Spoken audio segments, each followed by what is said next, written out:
Kolkata RG Kar medical college and hospital रे डाक्तरी PG छात्री को दुष्कर्म पर हत्या घटना। देश में विभिन्न स्थान में जारी रही प्रतिवाद आंदोलन। डाक्तर संघ पक्षर आंदोलन प्रत्याहार हैला बोली गतकाली घोषणा करथिले भी एही आंदोलन जारी रहिबो बोली कहिछि दिल्ली एम्स आवासिक डाक्तर संघ। एहा फଳରେ आज दिल्ली मुंबई समेत विभिन्न स्थान में आंदोलन जारी रही। गतकाली केंद्र स्वास्थ्य मंत्री जेपी नड्डा आलोचना पर आंदोलन प्रत्याहार करागला बोली कहिथिला आवासिक डाक्तर संघ बा फोर्ट।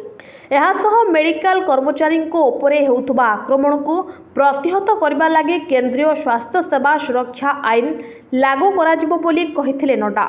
सेपटे एही आंदोलन जारी रहिबो बोली कहिछि सर्वभारतीय मेडिकल संघ बा एफएआईएमए।